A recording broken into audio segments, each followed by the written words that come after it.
Cake দি happy birthday হবে। বাবা রে বাবা, থ্যাংক ইউ থ্যাংক ইউ।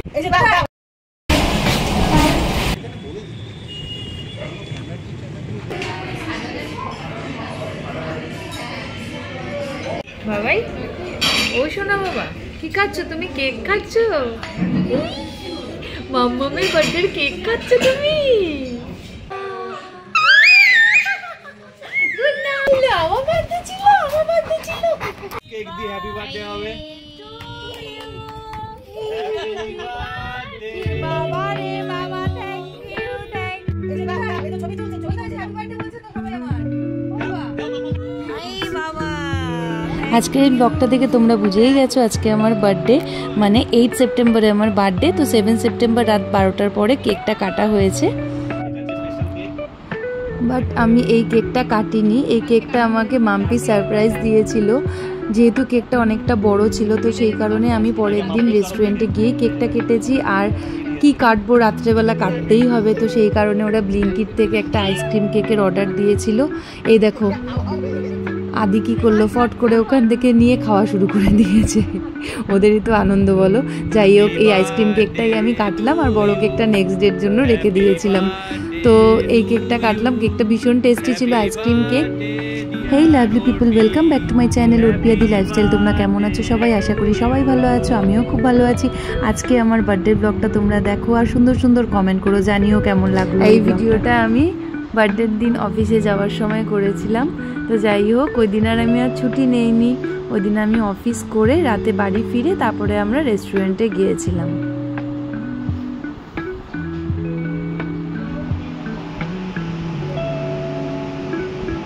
সারাদিন অফিস করার পর আমি ভীষণ টায়ার্ড, কারণ আমাকে বর্ধমান থেকে কলকাতা জার্নি করতে হয়। তো সেই কারণে আমি অনেক সকালেই উঠতে হয়, তো খুব টায়ার্ড ছিলাম। যাই হোক, ফেরার সময় ট্রেনে বসে একটুখানি ঘুমিয়ে নিয়েছিলাম।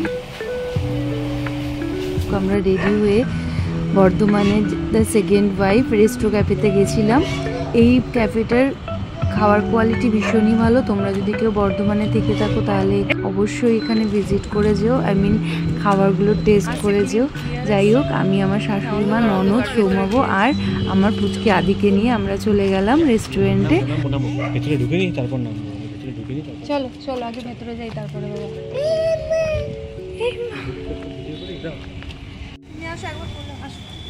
আমার অফিস যেহেতু কলকাতাতে, আর কলকাতা থেকে বর্ধমান যেতে অনেকটাই টাইম লেগে যায়। তো আমার রেডি হয়ে বেরোতে বেরোতে আমাদের অনেকটাই টাইম, মানে অনেক রাত হয়ে গেছিলো। অ্যাকচুয়ালি আমাদের রেস্টুরেন্টে যেতে যেতে প্রায় 9:30 বেজে গেছিলো। সৌমবোর একটু ইচ্ছে ছিল আমরা সবাই মিলে রেস্টুরেন্টে যাব এই দিনটা সেলিব্রেট করার জন্য। তো সেই কারণেই আমি টায়ার্ড ছিলাম, বাট মানে সবার আনন্দ, যেহেতু সবাই আজকের দিনটাতে আনন্দ করবে, তো সেই কারণে আমাদের একটু খাওয়া দাওয়াও হলো। অনেক দিন বাদে সবাই মিলে একটু বেরোলাম। তো তোমরা ব্লগটা দেখো। আর এই দেখো, এই দিদিটা হচ্ছে অভিনন্দা দিয়ে যে আমাকে হাত দেখালো। তো ওই দিদির হাজব্যান্ডেরও ওই দিন বার্থডে ছিল। আমি একটু উইশ করলাম আর দিদির সাথে কথা বললাম। কোথাও গেলে নিজের পরিচিত কাউকে দেখলে সত্যি খুব ভালোই লাগে।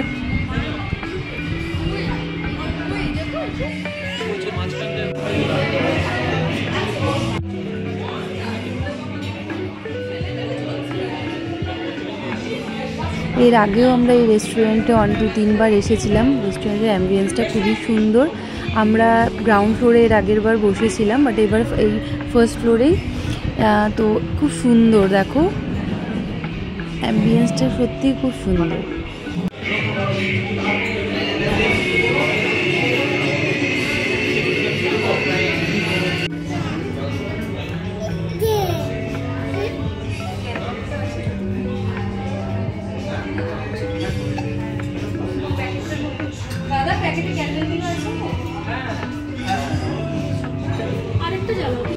আমি কয়েকটা কেকের ফটো তুলে নিলাম। আর দেখো যেই ক্যান্ডেলগুলো জ্বালানো হলো, মানে সত্যি কেকটা আরও অসাধারণ লাগছিল দেখতে। ক্যান্ডেলগুলো খুব সুন্দর। মাম্পি চয়েস করে আমার জন্য সারপ্রাইজ কেক নিয়ে এসেছিলো।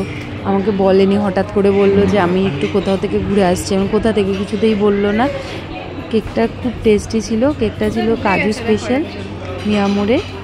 তো তোমরা কখনো ট্রাই করতে পারো এটা। Birthday to you, happy birthday to you, বলো হ্যাপি বার্থডে ডিয়ার বৌদি, happy birthday to you, thank you. আদিকে একবার দেখো, আদি নিয়ে ওই দেখো নিজেই খেয়ে নিল কেক। ও রাত্রিবেলাও তাই করেছিল, কেকটা দেখানোর জন্য এনেছিল আর ও নিয়ে খেয়ে নিয়েছে। যাই হোক, ওদের তো ভালোই লাগে না মিষ্টি মিষ্টি কেক খেতে। বাট আমি ওকে এখনও বাইরের কোনো মিষ্টি কোনো কিছু খাবার দেই না, কিন্তু এখন যেহেতু একটু একটু বড় হচ্ছে তো টেস্ট করানোর জন্য একটু দেই। এই দেখো আবার দেখাচ্ছে খাবে বলে।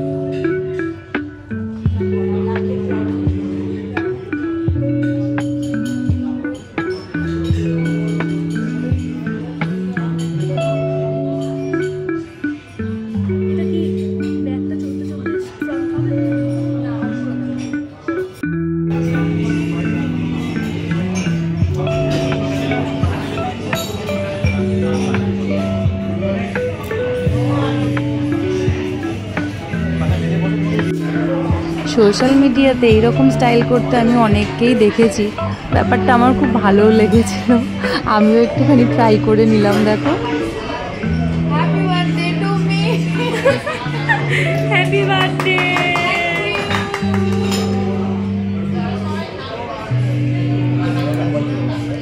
না জড়বে না। আর এই দেখো আমাদের স্টার্টার চলে এসছে। আমরা স্টার্টারে নিয়েছিলাম ফিশ ফিঙ্গার।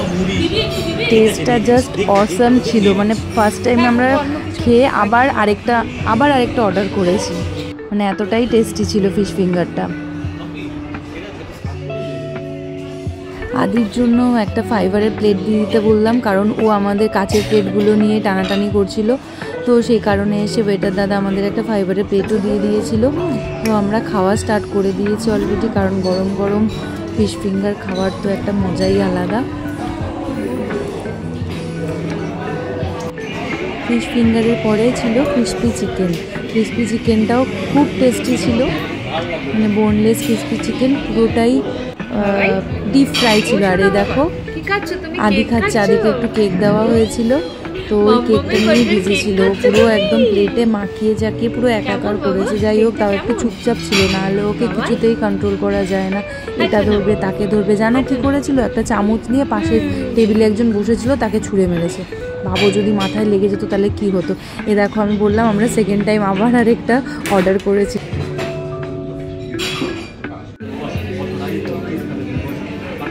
তারপরে আমরা অর্ডার করেছিলাম মিক্সড ফ্রাইড রাইস আর হচ্ছে স্পেশাল চিলি চিকেন।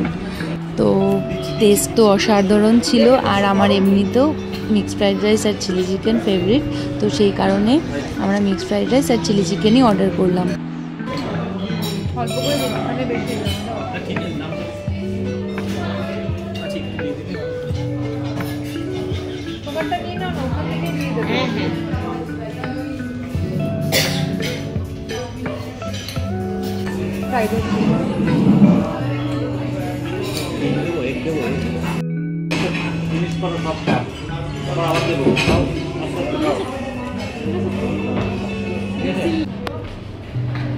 আমাদের খাওয়া দাওয়া শেষ, ঘড়িতে তখন বাজে 11:10। তো যাই হোক, অনেকটাই রাত হয়ে গেছিলো, পরের দিন আমার অফিসে ছিল। আমাদের বার্থডে সেলিব্রেশন শেষ, মানে আমার বার্থডে সেলিব্রেশন শেষ হয়ে গেছে, অনেক রাত হয়ে গেলে বাড়িতে ফিরতে হবে, কালকে আবার অফিস আছে না বাবা, কালকে আমাদের আবার অফিস যেতে হবে না। হ্যাঁ, গুড নাইট বলে দাও, টাটা বলে দাও, good night, tata tata tata tata tata করো, টাটা করো, টাটা করো, টাটা করো, বলি বাবা, একটা কিসি দাও, একটা কিসি দাও, এটা কিছু দাও এখানে। আজকের আমার এই বার্থডের ছোট্ট ব্লগটা যদি তোমাদের ভালো লাগে তাহলে প্লিজ আমার চ্যানেলটাকে সাবস্ক্রাইব করে দিও, যারা নতুন দেখছো আমার এই ব্লগটা। আর যারা পুরনো আছো তারা তো আমার ব্লগটাকে লাইক করে দিও, শেয়ার করে দিও। আর এই দেখো বাড়িতে এসে আমার এই যে বড় ছেলে বিঙ্গো, ও তো একদম পুরো চেটে পুটে আমাকে লাল করে দিল পুরো। টাটা বাই, গুড নাইট, ভালো থেকো সব।